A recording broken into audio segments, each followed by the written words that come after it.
Pour la première fois, Israël publie un communiqué qui condamne la répression en Syrie. Samedi à Oula, plus d'une centaine de civils ont été tués par des tirs d'artillerie d'une violence inouïe menée par les forces de Bachar el-Assad. Mais Benyamin Netanyahou pointe également un doigt accusateur en direction de l'Iran et du Hezbollah libanais. Ils ne peuvent être dissociés de ce massacre, le monde doit également prendre des mesures à leur encontre, a notamment déclaré le Premier ministre israélien. La tuerie de Oula porte en tout cas un nouveau coup dur aux efforts de l'ONU, en particulier de Kofi Annan, qui cherche à obtenir la fin des violences en Syrie. Dimanche soir, le Conseil de sécurité a condamné sans réserve les violences à Oula, mais au même moment, une trentaine de civils étaient tués dans des bombardements dans la ville de Hama, au centre du pays. Plus que jamais, la communauté internationale est sommée d'agir pour obtenir le départ du président syrien Bachar el-Assad. L'Iran a l'intention de construire au moins 2 nouvelles centrales nucléaires près du site de Bushehr. C'est ce qu'a annoncé ce week-end le chef du programme nucléaire iranien, Feridun Abbasi, cité par la télévision d'État. Téhéran en serait aux toutes premières étapes de la préparation du projet, des nouvelles centrales d'une puissance de 1000 MW et dont les travaux pourraient démarrer d'ici 1 ou 2 ans. Feridun Abbasi a par ailleurs maintenu que l'Iran n'avait aucune raison de suspendre la production d'uranium enrichi à 20%, comme le réclame pourtant le Conseil de sécurité de l'ONU. Ce dossier était d'ailleurs au cœur des négociations avec le groupe des 6 grandes puissances, réunis mercredi et jeudi dernier à Bagdad, la capitale irakienne.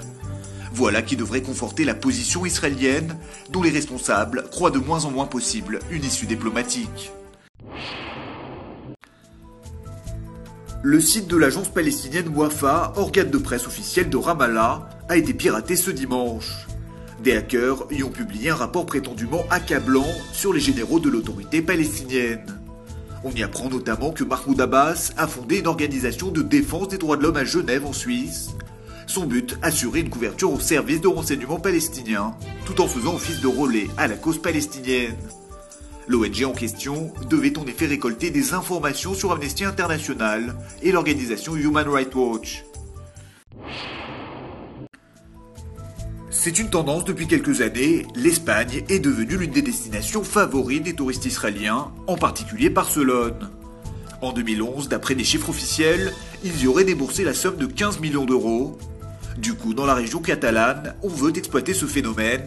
Les autorités ont donc pris l'initiative de rénover d'anciens lieux associés au judaïsme espagnol.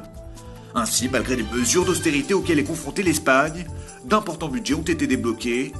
À Tortosa, par exemple, près de Barcelone, 700 000 euros ont été investis dans le vieux quartier juif.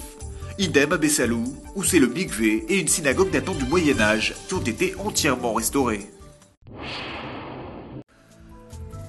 De bon augure avant les JO de Londres.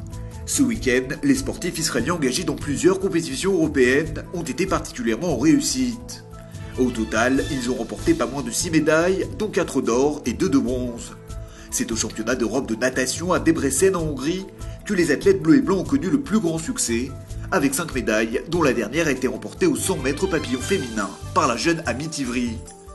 Dans d'autres domaines, c'est le gymnaste Alex Chatilov, le plancher Shahar Zoubari, la judoka Ali Schleisinger et enfin l'archer Guy Matskin qui se sont distingués.